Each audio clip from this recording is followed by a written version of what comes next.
En el nombre del Padre, del Hijo y del Espíritu Santo. Amén.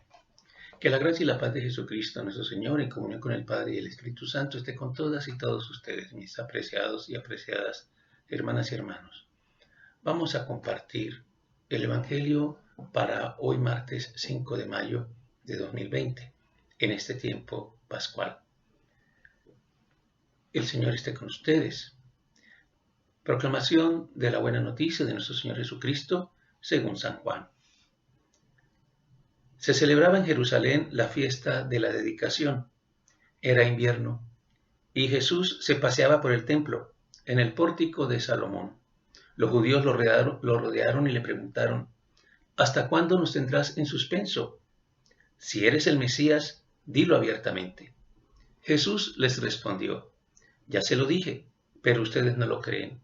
Las obras que hago en nombre de mi Padre dan testimonio de mí, pero ustedes no creen, porque no son de mis ovejas. Mis ovejas escuchan mi voz, yo las conozco y ellas me siguen. Yo les doy vida eterna. Ellas no perecerán jamás y nadie las arrebatará de mis manos. Mi Padre, que me las ha dado, es superior a todos, y nadie puede arrebatar nada de las manos de mi Padre. El Padre y yo somos una sola cosa. Palabra del Señor. Apreciados hermanos y hermanas, el Evangelio de hoy nos presenta una realidad que en el lenguaje cotidiano de muchos de nuestros pueblos latinoamericanos se refleja con esa frase de que no hay peor ciego que el que no quiere ver, ni peor sordo que el que no quiere escuchar u oír. El pueblo de Israel había recibido por siglos el mensaje del Señor. Los profetas habían anunciado con qué signos. Los maestros de la ley y los letrados explicaban al pueblo los anuncios proféticos sobre el Mesías. Ya Juan lo había proclamado, Juan lo había señalado. Había dicho al señalar a Jesús: este es el Cordero, este es aquel de quien yo he venido a hablar, a quien yo no merezco ni siquiera desatarle las sandalias. Los judíos conocían la palabra del Señor.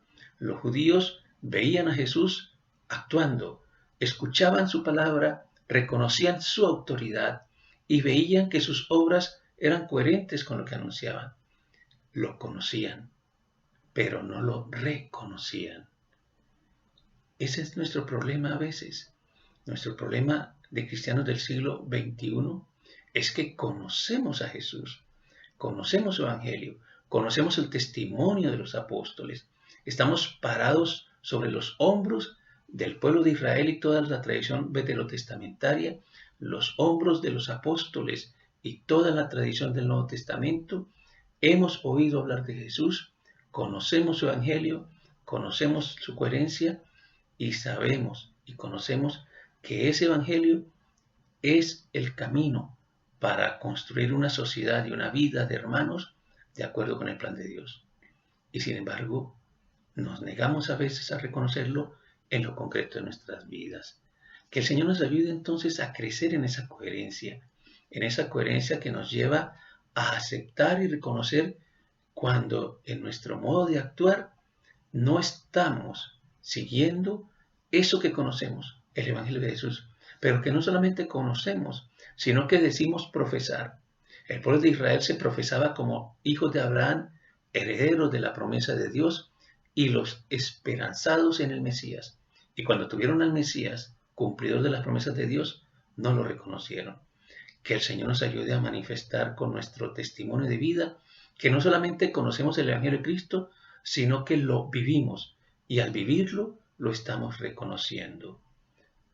Dejemos tantos negacionismos que nos alejan del proyecto de Dios.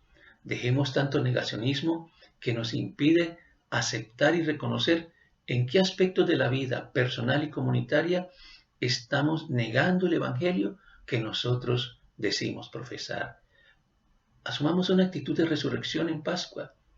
Morir al egocentrismo, morir a la torpeza y terquedad de querer seguir justificando cosas de nuestra vida que no se pueden justificar porque van contra el Evangelio, y asumamos la conversión, la resurrección con Cristo para vivir plenamente y coherentemente su palabra.